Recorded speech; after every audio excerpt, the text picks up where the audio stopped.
Hello everyone, welcome back to my YouTube channel. तो कैसे हो आप सब? आई होप कि सब बहुत बहुत बहुत अच्छे होंगे।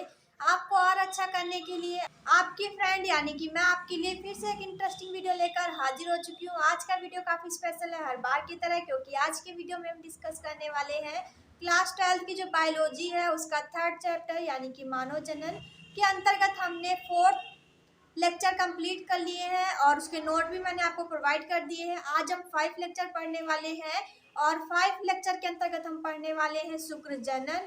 तो बहुत सिंपल टॉपिक है, बहुत इजी है। मैं आपको बहुत फटाफट और बहुत यूनिक तरीके से पढ़ाने वाली हूँ। तो चलिए मैं आपको पढ़ाती हूँ। बट अभी जो हम पढ़ने वाले हैं टॉपिक यानी कि शुक्र जनन, उसके अंतर्गत हमें कुछ पुराना टॉपिक भी है जो कि इसमें आपको समझना होगा। अगर आपको पुराना टॉपिक याद होगा तो आप इसको समझ पाएंगे। अगर नहीं याद है कोई बात नहीं, मैं फिर से पुराना टॉपिक भी दोहरा दूंगी, क्योंकि मेरी तो आदत है, मैं आपको पुराना भी दोहरा देती हूँ।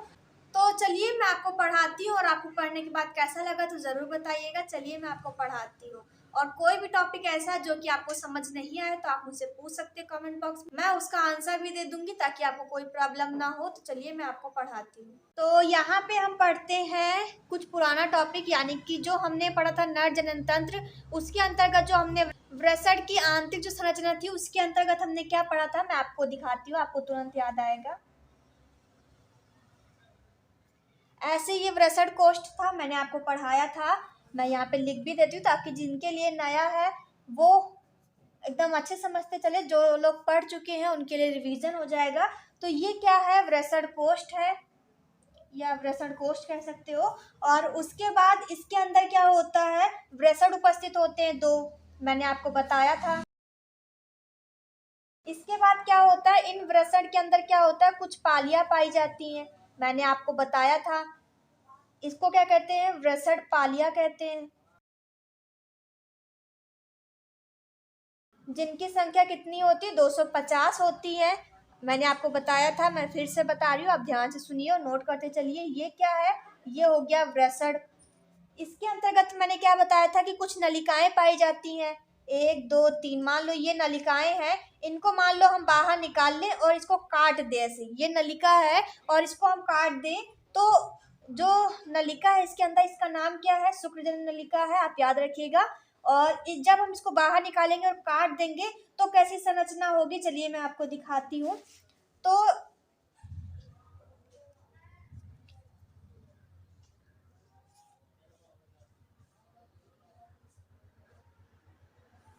तो कुछ ऐसी संरचना होगी।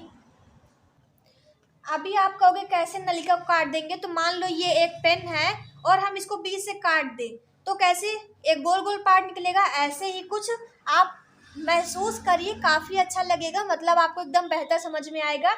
मान लो आप एक पेन लो या एक पाइप ले लो और उसको काट दो तो कैसा होगा, खोखला निकलेगा ना, बीच में गड्ढा रहेगा, सेम वैसे देखिए ऐसे निकला। इसके अंदर कुछ ये बड़ी बड़ी कोशिकाएं होती हैं, ये चारों तरफ मैंने बनाई है, इनको हम क्या कहते हैं, मैंने आपको पहले बता रखा है, सर्टोली कोशिका।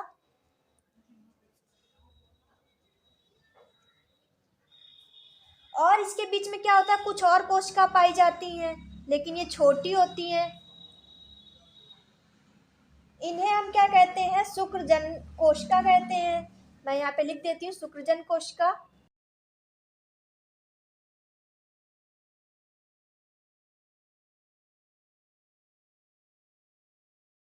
इसे इंग्लिश में हम क्या कहते हैं, स्पर्मेटोगोनिया।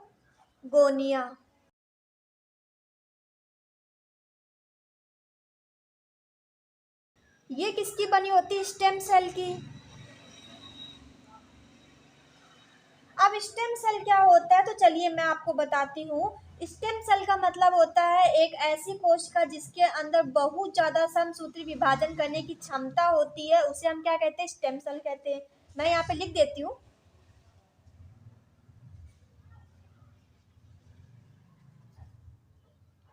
ऐसी कोशिका जिसके अंदर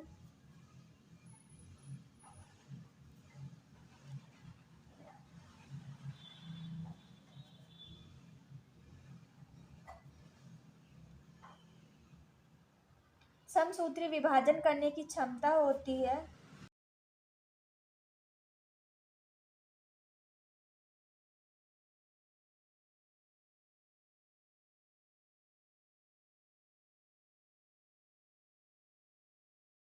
उसे हम क्या कहते हैं, स्टेम सेल कहते हैं।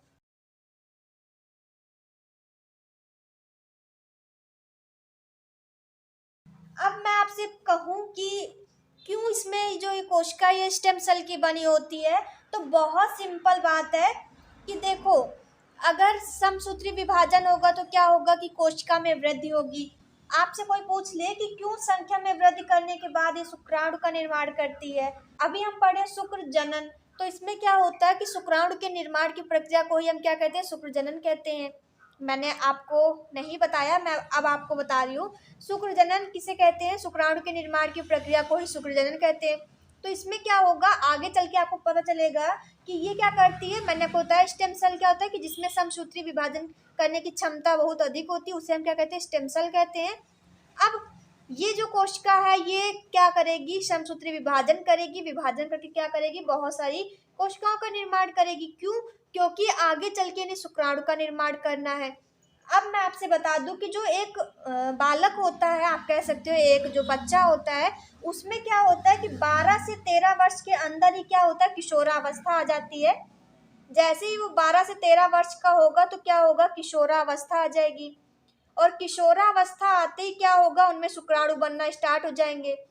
और जब शुक्राणु बनना स्टार्ट हो जाएंगे तो क्या होगा कि 12 से 13 वर्ष की उम्र में शुक्राणु बनना स्टार्ट होंगे और खत्म कब होते हैं, लगभग 70 से 80 साल, यानी कि जब तक कि उनकी मृत्यु नहीं होती तब तक वो शुक्राणु बनाते रहते हैं। अब आपको ये जानना है कि एक जो बच्चा है वो 12 से 13 वर्ष की उम्र में शुक्राणु बनाना स्टार्ट करता है और 80 से 90 यानी कि 70 से 80 कह सकते हो, यानी कि जब तक वो मरता नहीं है तब तक आप कह सकते हो उसमें शुक्राणु बनते रहते हैं, यानी कि उनमें जनन करने की क्षमता मरने तक बनती रहती है। अगर वो चाहे तो वो जनन कर सकते हैं बुढ़ापे में भी, और बड़े मतलब एक बच्चे की उम्र में भी, एक बड़े की उम्र में भी और एक बुढ़ापे की उम्र में भी वो जनन कर सकते हैं। आपको मैंने बताया। तो यहाँ पे क्या है कि 12 से 13 वर्ष की उम्र में उनमें किशोरावस्था आ जाती। किशोरावस्था आने के बाद क्या होती है, शुक्राणु बनते हैं। अगर जो कोशिकाएं हैं वो समसूत्री विभाजन नहीं करेंगी, अपनी संख्या में वृद्धि नहीं करेंगी, तो क्या होगा कि वो शुक्राणु का निर्माण तो छोटी सी उम्र से करना स्टार्ट कर देती हैं। तो कुछ समय के बाद क्या होगा, शुक्राणु बनना बंद हो जाएंगे। तो ऐसा नहीं हो, इसलिए क्या होता है कि इनमें समसूत्री विभाजन होता है, ये संख्या में वृद्धि करती है। फॉर एग्जाम्पल, मान लो ये कोशिका है और ये मान लो एक कोशिका से 20 कोशिका बना लेती है। फॉर एग्जाम्पल मैं बता रही हूँ, 20 कोशिका बनाती है और फॉर एग्जाम्पल वो 10 कोशिका से शुक्राणु का निर्माण कर देती है किशोरावस्था में। तो वो 10 कोशिका का तो निर्माण कर देगी, बट 10 से वो शुक्राणु का निर्माण तो कर देगी, लेकिन 10 अभी बची हैं जो कि बाद में काम आएंगी। इसलिए इनमें जो कोशिका होती है यानी कि शुक्रजनन कोशिका, ये स्टेम सेल की बनी होती है, यानी कि इनमें समसूत्री विभाजन करने की क्षमता बहुत ज्यादा होती है। अब आप ये कहोगे कि दीदी समसूत्री क्या है, वर्ड आया, मैं आपको बता देती हूँ। समसूत्री का मतलब जैसे मैं आपको यहाँ समझाऊं, तो समसूत्री विभाजन में क्या होता है, फॉर एग्जाम्पल ये 46 है और ये फिर से 46 में बढ़ जाएगी। देखिए ये मनुष्य के गुणसूत्रों की संख्या है जो कि 46 होती है। इनमें समसूत्री विभाजन होगा तो क्या होगा, 46 फिर से बन जाएंगे। लेकिन समसूत्री मतलब समान भागों में टूटना, समसूत्री गुणसूत्रों का समान भागों में टूटना, तो ये समसूत्री हो गया। और अर्धसूत्री क्या है, जैसे कि मैं यहाँ आपको बता रही हूँ, 46 मनुष्य गुणसूत्रों की संख्या, इसमें विभाजन हुआ 23 हुए और फिर इसमें ये प्रथम हो गया और सेकंड इसमें विभाजन होगा तो क्या होगा, तो यहाँ पे फिर से 23 बनेंगी, यानी कि अब इनमें आधा नहीं करेंगे। पहले इसमें अर्धसूत्री विभाजन हुआ, आधे आधे हुए, बट दोबारा से जब विभाजन हुआ तो ये 23 का आधा नहीं कर सकते, बल्कि 23 ही गुणसूत्रों का निर्माण करती है। ऐसे ये हो गया अर्धसूत्री विभाजन। यहाँ पे मैं लिख देती हूँ, आप याद रखिएगा।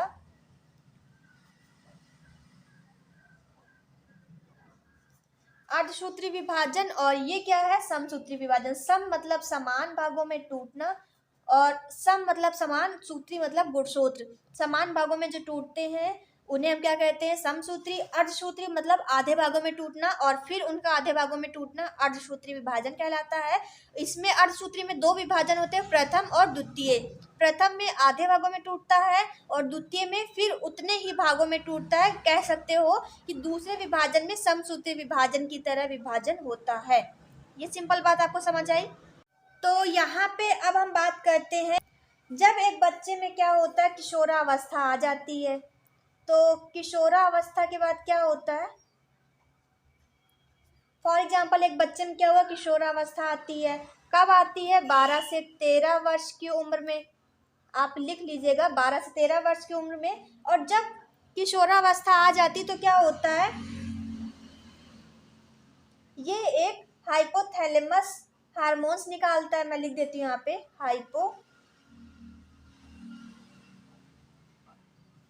हाइपोथैलेमस हार्मोन्स निकालता है।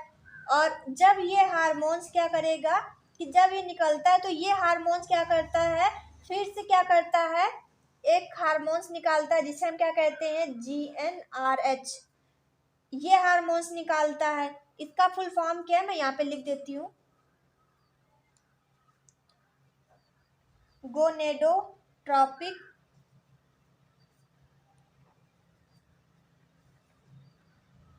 Releasing hormone. तो मैंने आपको क्या बताया कि जब किशोरावस्था आती है 12 से 13 वर्ष की उम्र में, तो क्या होता है, हाइपोथैलेमस एक हार्मोन्स निकलता है। ये जो हाइपोथैलेमस हार्मोन्स है, ये क्या करता है, ये GnRH हार्मोन्स निकालता है, जिसका फुल फॉर्म क्या है, गोनेडोट्रोपिक रिलीजिंग हार्मोन्स। उसके बाद ये क्या करता है, ये पीयूष ग्रंथि के पास जाता है।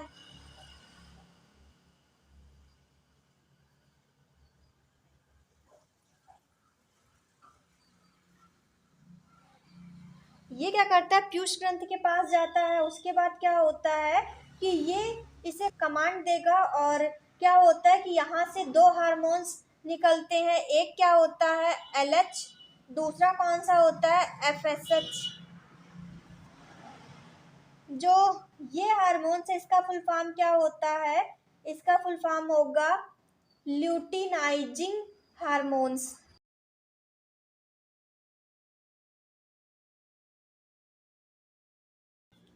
इसका फुल फॉर्म क्या होता है, पॉलिकल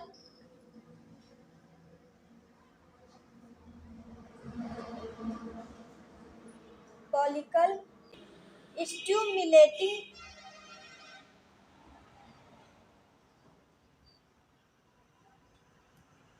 हार्मोन्स।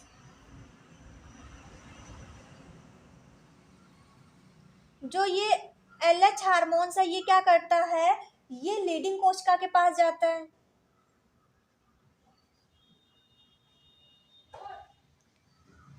और जो ये लीडिंग कोशिका है, ये क्या करता है, टेस्टोस्टेरॉन का निर्माण करता है।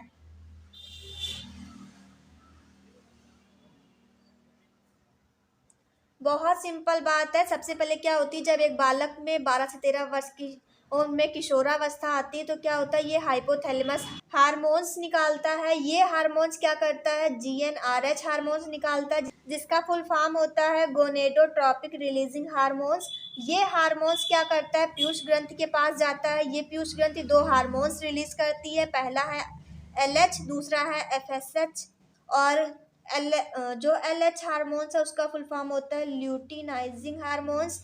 FSH जो हार्मोन्स है, उसका फुल फॉर्म क्या होता है, फॉलिकल स्टिमुलेटिंग हार्मोन्स। और जो ये LH हार्मोन्स है, ये क्या करता है, लीडिंग कोशिका के पास जाता है और क्या करता है, टेस्टोस्टेरॉन का निर्माण करता है। अब टेस्टोस्टेरॉन तो आपको पता ही होगा क्या होता है। टेस्टोस्टेरॉन क्या करता है, एक बच्चा जो होता है उसको पुरुष में चेंज करने का काम करता है। अब आपको मैंने बहुत पहले जब लेक्चर पढ़ाए थे तो उसमें मैंने आपको बताया था कि टेस्टोस्टेरॉन क्या करता है कि एक बच्चे से मतलब एक बच्चे से एक पुरुष में निर्माण करता है। जैसे कि एक बच्चा का कंधा छोटा होता है, बट एक जो पुरुष होता है उसका कंधा चौड़ा होता है।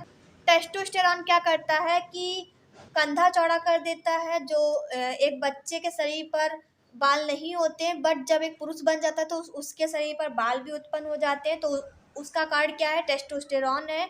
और क्या होता है, एक बच्चे की आवाज़ सुरीली होती है, मधुर होती है, कह सकते हो प्यारी होती है, बट जब वो पुरुष में चेंज होता है तो उसकी आवाज़ कड़क और थोड़ी सी मोटी हो जाती है, यानी कि कह सकते हो भारी हो जाती है। उसका कारण भी क्या है, टेस्टोस्टेरॉन ही है। तो ये आपको पता चल गया। बट जब टेस्टोस्टेरॉन की मात्रा बढ़ जाती है तो क्या होता है, शुक्राणु का निर्माण होना स्टार्ट हो जाता है। जो यहाँ पे टेस्टोस्टेरॉन है ये क्या करता है, जब टेस्टोस्टेरॉन की मात्रा में वृद्धि होगी तो क्या होगा, शुक्राणु के निर्माण की प्रक्रिया प्रारंभ हो जाती है। तो ये सिंपल सी बात आपको समझ आई। चलिए आगे डिस्कस करते हैं। टेस्टोस्टेरॉन जो होता है वो क्या करता है, शुक्रजन कोशिका के पास जाता है और क्या करता है, शुक्राणु के निर्माण की प्रक्रिया को प्रारंभ कर देता है। अब मैं आपको बताऊं कि जो शुक्राणुजन कोशिका है वो कैसी होती है, द्विगुणित होती है। अब द्विगुणित का मतलब क्या है, गुणसूत्रों का डबल होना नहीं बल्कि गुणसूत्रों का समान मात्रा में होना। जैसे कि तो 46 जब गुणसूत्रों की संख्या होगी तो उसे हम क्या कहेंगे, द्विगुणित। और अगर आधी होगी तो उसे हम क्या कहेंगे, उसे हम कहेंगे अगुणित। यानी कि गुणसूत्रों की संख्या का आधा होना अगुणित कहलाता है और गुणसूत्रों की संख्या समान होना द्विगुणित कहलाता है। अब मैं आपको बताऊं कि जो इस शुक्रजन कोशिका है इसमें क्या होगा, इसमें समसूत्री विभाजन होगा। और जब समसूत्री विभाजन होगा उसके बाद क्या होगा, प्राथमिक शुक्राणु का निर्माण होगा।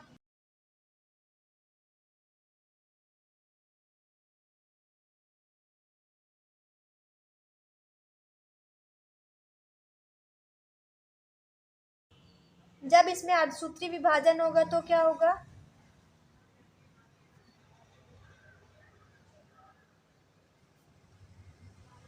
तो द्वितीयक शुक्राणु का निर्माण होगा।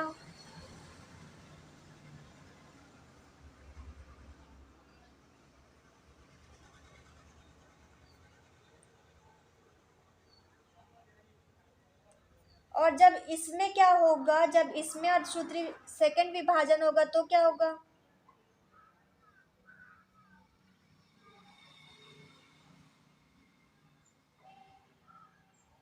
ये अर्धसूत्री प्रथम विभाजन है। और जो यहाँ पे विभाजन होगा वो कैसा होगा, सेकंड होगा। जैसे कि मैंने आपको बताया था कि अर्धसूत्री विभाजन में क्या होता है कि दो विभाजन होते हैं, समसूत्री में एक ही होता है।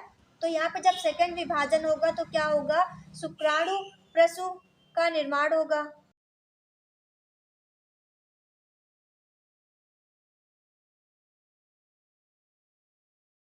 या इसे हम क्या कह सकते हैं, इस पर मैट्रिड कहते हैं।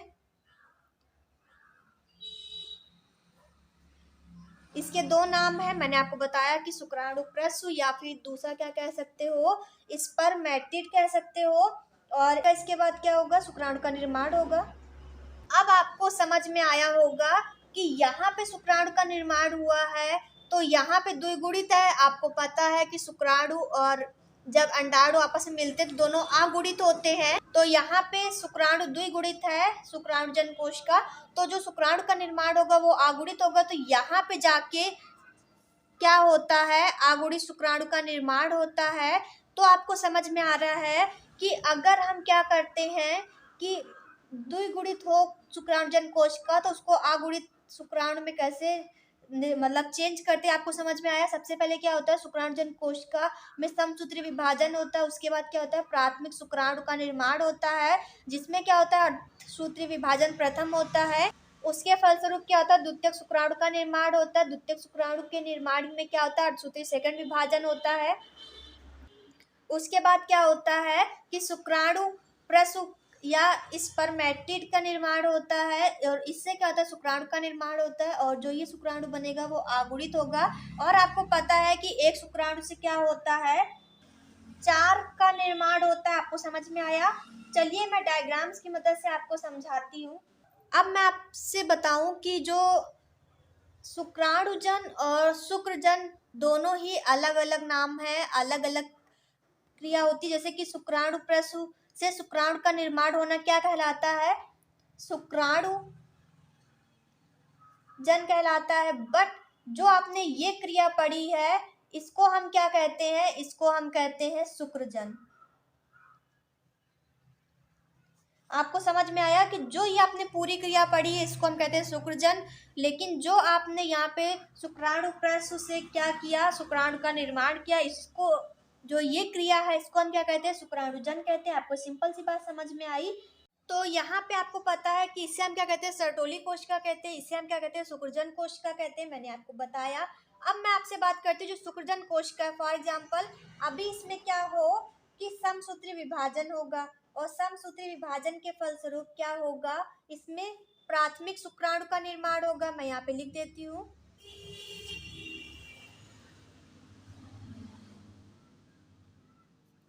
जिसे हम इंग्लिश में क्या कहते हैं, इसे हम कहते हैं प्राइमरी स्पर्मेटोसाइड। तो ये सिंपल सी बात आपको समझ में आई। उसके बाद जब इसमें क्या होगा, अर्धसूत्री प्रथम विभाजन होगा तो क्या होगा, द्वितीयक शुक्राणु का निर्माण होगा। मैं यहाँ पे लिख देती हूँ, जिसे हम क्या कहेंगे इंग्लिश में सेकेंडरी स्पर्मेटोसाइड कहेंगे। यहाँ पे आप लिख लीजिएगा। और जब द्वितीयक शुक्राणु का निर्माण हो जाएगा तो अब इसमें क्या होगा, जो अर्धसूत्री द्वितीयक विभाजन है वो होगा, जिससे क्या होगा, यहाँ पे निर्माण होगा शुक्राणु प्रस्थ का, और जिसे हम क्या कहते हैं, स्पर्मेटिड कहते हैं। मैं यहाँ पे लिख देती हूँ। ये सिंपल सी बात आपको समझ आई। सबसे पहले क्या होता है, शुक्रजन कोशिका में समसूत्री विभाजन होता है, जिसके फलस्वरूप क्या होता है, प्राथमिक शुक्राणु का निर्माण होता है, जिसे हम क्या कहते हैं, प्राइमरी स्पर्मेटोसाइड कहते हैं। उसके बाद जब इसमें अर्धसूत्री प्रथम विभाजन होगा तो क्या होगा, द्वितीयक शुक्राणु का निर्माण होगा, जिसे हम क्या कहते हैं, सेकेंडरी स्पर्मेटोसाइड कहते हैं। जब इसमें अर्धसूत्री सेकंड विभाजन होगा तो क्या होगा, शुक्राणु का निर्माण होगा, यानी कि जिसे हम क्या कहते हैं, स्पर्मेटिड कहते हैं। ये सिंपल सी बात आपको समझ आई। और आपको मैंने बताया था कि जब किसी भी संरचना या किसी भी नली में बीच में खाली स्थान होता है उसे हम क्या कहते हैं, उसे हम कहते हैं ह्यूमेन।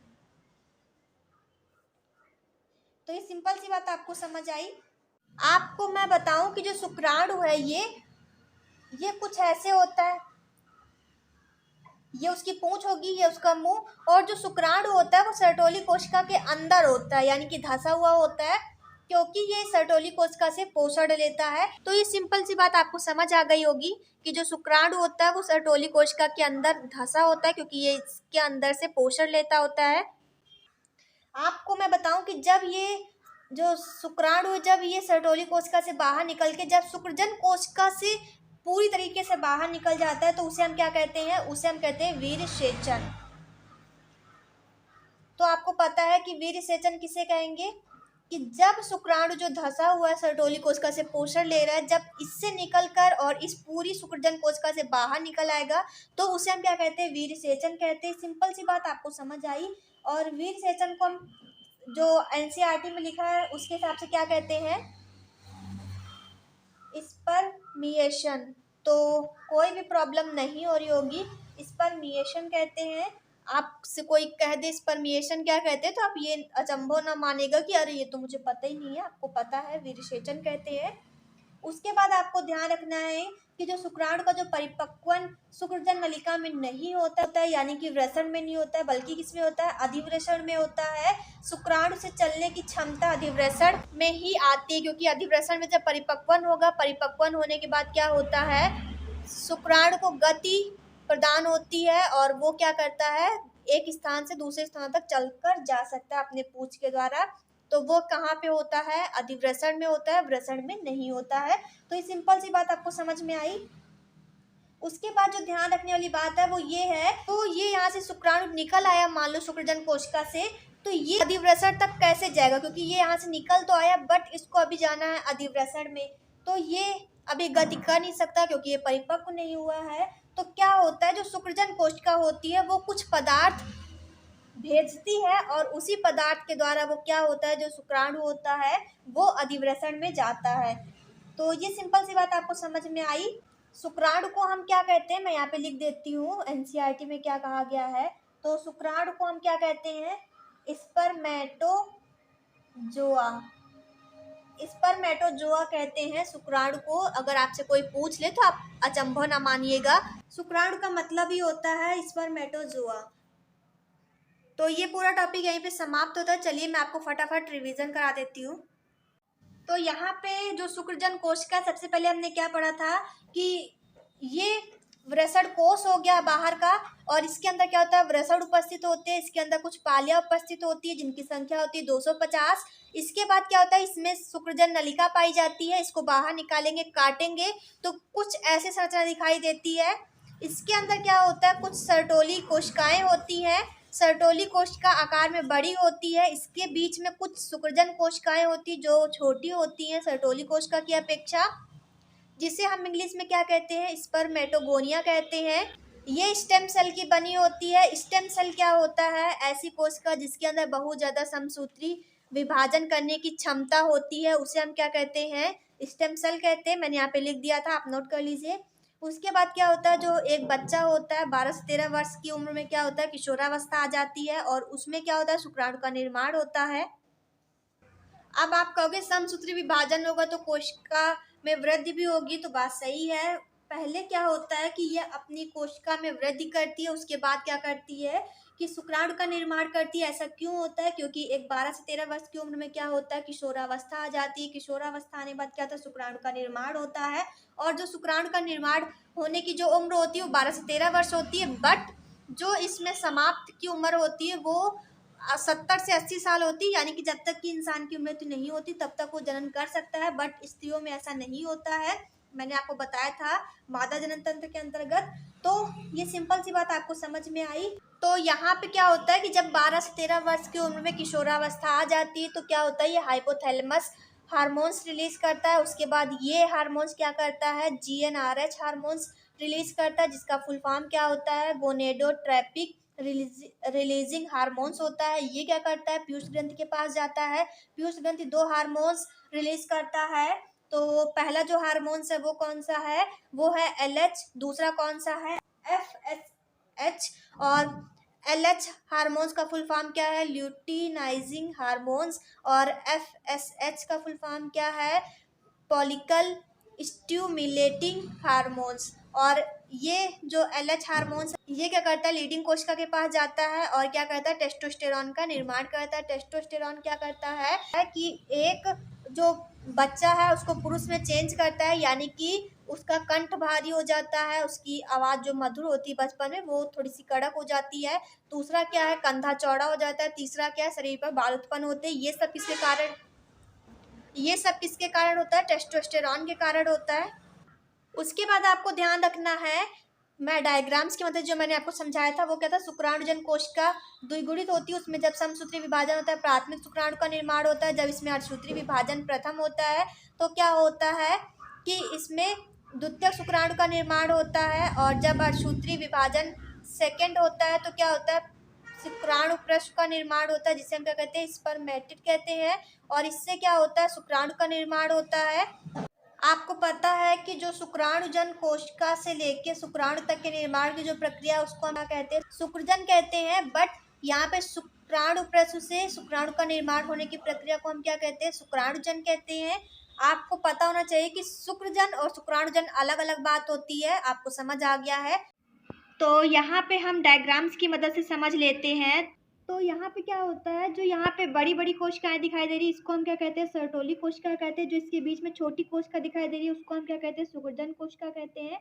और उसके बाद क्या होता है कि जब एक शुक्रजन कोशिका में समसूत्री विभाजन से 2 कोशिका का निर्माण होता है, जिसे हम क्या कहते हैं, जिससे कि हम प्राथमिक शुक्राणु का निर्माण करते हैं, जिसे हम इंग्लिश में क्या कहते हैं, प्राइमरी स्पर्मेटोसाइड कहते हैं। उसके बाद जब अर्धसूत्री प्रथम विभाजन होता है तो किसका निर्माण होता है, द्वितीयक शुक्राणु का निर्माण होता है, जिसे हम क्या कहते हैं, सेकेंडरी स्पर्मेटोसाइड कहते हैं। उसके बाद उससे क्या होता है कि अर्धसूत्री सेकंड विभाजन होता है, जिससे कि क्या होता है, शुक्राणु का निर्माण होता है, जिसे हम क्या कहते हैं, स्पर्मेटिड कहते हैं। ये सिंपल सी बात आपको समझ आए। स्पर्मेटिड क्या होता है कि अगुणित होता है। और जो एक नलिका या एक संरचना के बीच में जो खाली स्थान होता है उसे हम क्या कहते हैं, ह्यूमन कहते हैं। आपको पता है ये सर्टोली कोशिका में धसा होता है। क्यों धसा होता है, क्योंकि ये इससे पोषण लेता है। जब ये शुक्राणु इससे बाहर निकलकर पूरी शुक्रजन नलिका इससे बाहर निकलता है तो इसे हम क्या कहते हैं, वीरसेचन कहते हैं। वीरसेचन को क्या कहते हैं, स्पर्मिएशन कहते हैं। और आपको पता है कि शुक्राणु को हम क्या कहते हैं, स्पर्मेटोजोआ कहते हैं। आपको पता है। और आपको ये भी पता है कि जो एक शुक्राणु जब इससे बाहर निकल आता है तो यहाँ से लेके अधिवृषण तक जाता कैसे है, तो आपको पता है कि शुक्रजन कोशिका एक पदार्थ प्रवाहित करती है, जिसके कारण क्या होता है कि शुक्राणु अधिवृषण तक जाता है और वहाँ उसका परिपक्वन होता है, जिससे क्या होता है, इसको गति प्रदान करने की क्षमता मिल जाती है। आपको ये सिंपल सी बात पता है। तो ये टॉपिक यहीं पे समाप्त होता है। आई होप कि आपको पढ़ के काफ़ी ज़्यादा अच्छा लगा होगा। अगर अच्छा लगा है तो क्या करना है, वीडियो को लाइक कर देना है, शेयर कर देना है, कमेंट कर देना है और चैनल पर पहली बार आए तो सब्सक्राइब जरूर कर लेना, ताकि मैं आपकी फ्रेंड आपके लिए ऐसे इंटरेस्टिंग व नॉलेजेबल वीडियो लाती रहूँ, आपको मोटिवेट करती रहूँ। तो चलिए मिलते हैं नेक्स्ट वीडियो में, तब तक के लिए बाय।